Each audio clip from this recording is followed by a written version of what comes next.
寧願賠5300萬都要即刻斷約走人？你冇聽錯，呢間陪伴咗我哋幾代香港人嘅日資百貨龍頭 Ian， 最近竟然做出咁驚人嘅決定。大家平時去開 Ian， 可能係為咗嗰啲10蚊店好物，或者係星期三嘅大特賣，但係喺呢啲熱鬧背後，原來呢間日資巨頭已經睇到一啲我哋普通市民未必察覺到嘅恐怖真相。今日我哋唔係要講佢邊樣嘢好食，邊樣嘢抵買，而係要深度拆解呢5300萬賠償金背後，到底隱藏住一個點樣嘅零售業寒冬？究竟Ian喺度驚緊啲乜嘢？驚到要割肉求生，連合約都未完就一定要撤退？講起Ian，我諗好多香港人嘅回憶仲係停留喺以前吉之島嘅年代。由1987年喺太古康怡開第一間鋪開始，佢哋已經喺香港紮根咗接近40幾年。但係去到2026年嘅今日，我哋見到嘅唔係慶祝週年紀念，而係一封又一封嘅執笠通知，同一份令人心寒嘅財務報表。大家可能覺得奇怪，Ian明明成日都咁多人，點解會蝕錢蝕到要賠錢走人？其實呢5300萬唔單止係一筆賠償金，更加係一封對香港零售業未來嘅投降書。首先我哋要搞清楚呢5300萬係點樣嚟嘅。呢件事係源於Ian提前終止咗部分位於核心地段或者大型商場嘅租約。喺地產商嘅世界入面，你簽咗5年或者10年約，如果中途想走，通常都要賠到好重。Ian今次選擇硬食呢筆數，證明佢哋內部精算師計過一封好慘烈嘅數。如果我繼續開落去，未來2-3年蝕嘅錢，絕對會遠遠超過呢5300萬。到底係咩令到呢間咁有經驗嘅日資百貨都覺得開門不如執笠？第一個原因，亦都係最直接嘅原因，就係北上消費嘅降維打擊。以前香港人星期六日最中意一家大細去Ian行街食嘢買日用品，但而家呢？大家可以去睇下2024年、2025年嘅數據，香港人週末北上深圳嘅人數係以10萬計咁上升。當你去過深圳嘅山姆或者 Costco， 見過嗰啲大到好似飛機庫咁嘅賣場，再睇返Ian入面嗰啲縮水版嘅日本零食，你就會明白嗰種落差。人哋用緊人民幣幾十蚊買緊一大桶蝴蝶酥，香港Ian可能仲賣緊幾十蚊一細包日本餅乾。當消費習慣一旦改變，就係永久性嘅撤離。Ian睇到嘅係呢份客流量永遠都返唔到嚟。再嚟我哋講下日元匯率嘅問題。以前日資百貨有個優勢，就係日本製造呢塊金字招牌。但係自從2023年、2024年日元跌到去5算甚至更低嘅時候，大家發現去日本旅行仲平過喺香港買日貨。香港人好精，既然機票咁平，點解唔直接飛去大阪、東京買？Ian原本引以為傲嘅日本直送優勢，喺低匯率同廉航普及化之下，反而變成咗一個尷尬嘅位。佢哋要負擔香港高昂嘅租金、人工，賣嘅嘢又要同日本當地個價錢競爭，呢場仗點打？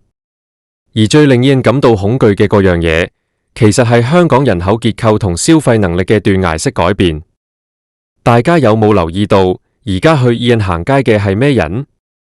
大部分都係50歲、60歲以上嘅長者，或者係去買特價送嘅家庭主婦。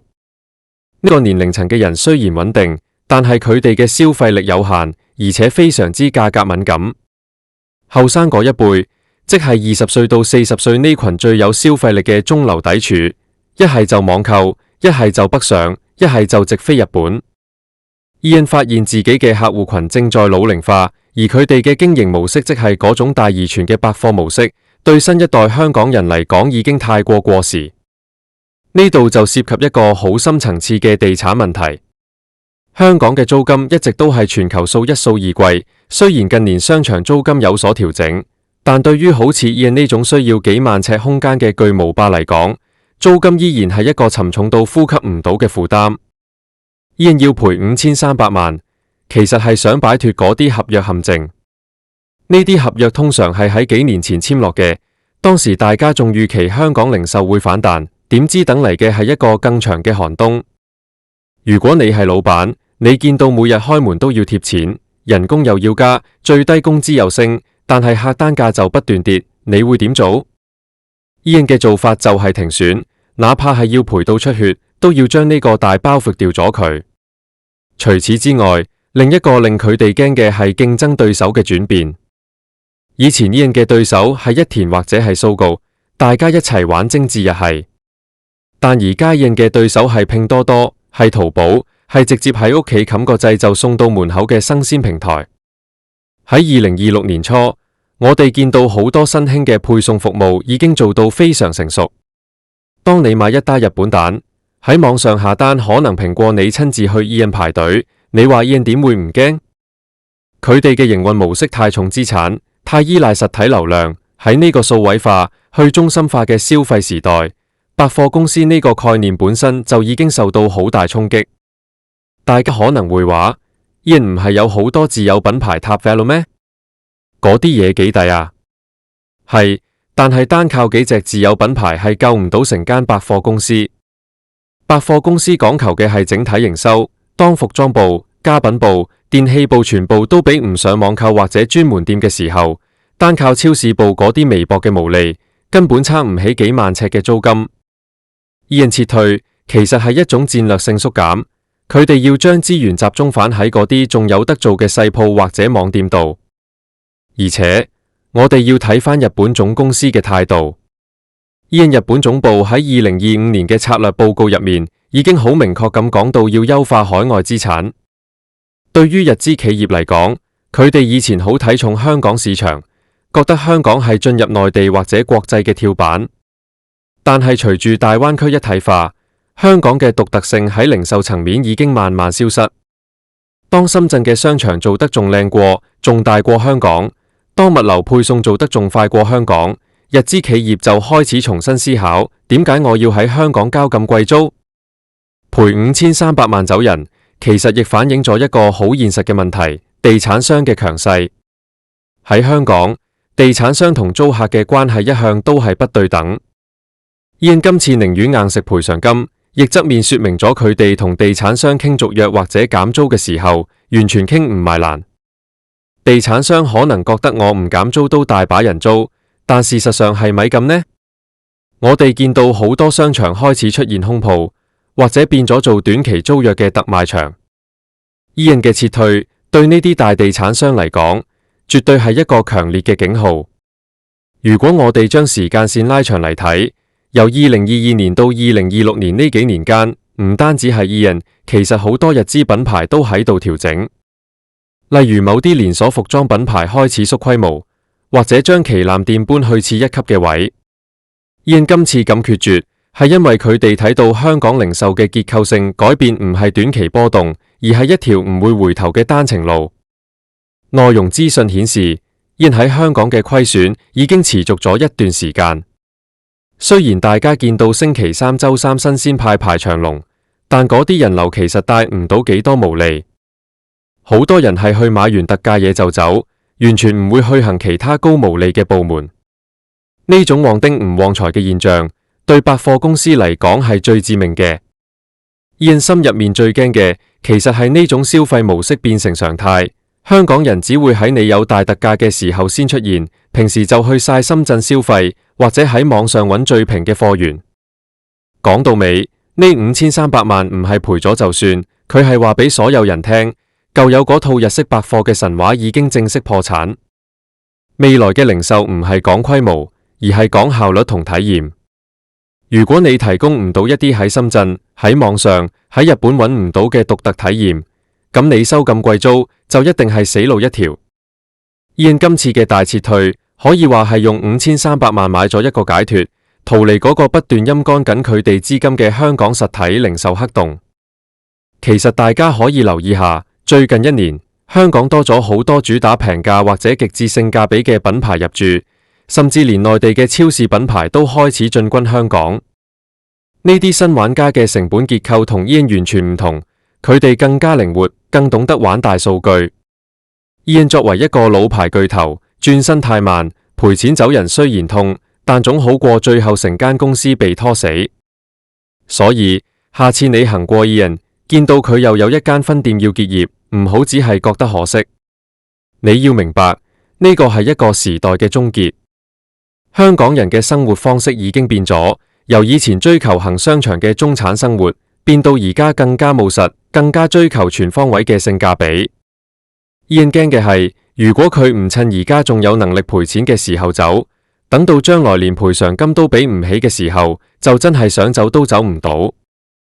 呢次事件亦都俾咗香港其他零售商一個好大嘅啟示，唔好再幻想旅遊業可以救返一切，亦都唔好再幻想消費力會自動回流。如果不思進取，依然用10年前、20年前嗰套模式去經營，咁下一個要賠巨款走人嘅，可能就會係大家非常熟悉嘅另一間老字號。Ian呢5300萬賠償金，換嚟嘅係一份對未來殘酷現實嘅清醒認識。雖然聽落好悲哀，但呢個就係現實。香港零售業嘅洗牌，而家先至係真正開始。大家睇返2026年嘅今日，街道上嘅風景已經同以前完全唔同。商場入面嘅名店少咗，取而代之嘅係更多嘅餐飲同體驗式消費。但係百貨公司呢種模式，夾喺超市同專門店之間，真係好尷尬。Ian嘅撤退，其實係一個市場自我修正嘅過程。佢哋驚嘅嘢，其實每一位做生意嘅香港人都應該驚，就係當你嘅客戶已經唔再需要你嘅時候，你依然喺度交緊全世界最貴嘅租。最後我想講，Ian雖然撤退咗部分大型分店，但佢哋依然喺香港保留咗一啲靈活嘅細鋪。呢種大變細嘅轉型，亦都係生存之道。賠錢唔代表輸晒，有時認輸先至係最高明嘅策略。5300萬買一個重新出發嘅機會，對Ian嚟講，可能係近年嚟做得最正確嘅一個商業決定。對於我哋香港人嚟講，亦都要習慣呢種新常態，因為以前嗰種大排筵席、百貨興旺嘅日子，真係一去不復返㗎啦。Ian嘅故事只係冰山一角，背後代表住嘅係整個亞太區零售格局嘅大洗牌。日資百貨曾經係香港現代化生活嘅象徵，但隨着新勢力嘅崛起，呢啲象徵物正喺度一個一個咁消退。5300萬嘅撤退代價係一個昂貴嘅教訓，亦都係一個時代嘅告別禮。大家一定要睇清呢個趨勢，因為呢樣嘢影響嘅唔單止係百貨公司，更加係我哋每一位香港人嘅荷包同埋生活模式。其實你諗下，5300萬可以買到幾多盒日本雞蛋？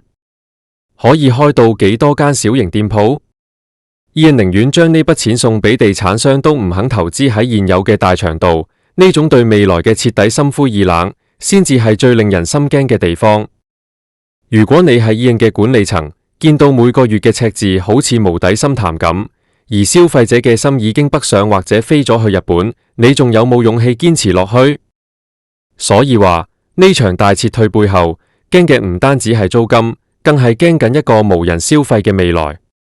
當一個城市嘅零售靈魂慢慢消失，剩下嘅只有冷冰冰嘅數據同賠償合約。Ian嘅決定雖然殘酷，但係非常之現實。呢個就係2026年香港零售業最真實嘅寫照，亦都係點解呢筆5300萬嘅賠償金會成為近期商界最熱烈討論話題嘅真正原因。大家之後行街嘅時候，不妨多啲留意下身邊嘅鋪頭，可能你會發現更多嘅大撤退其實正喺度密鑼緊鼓咁進行緊。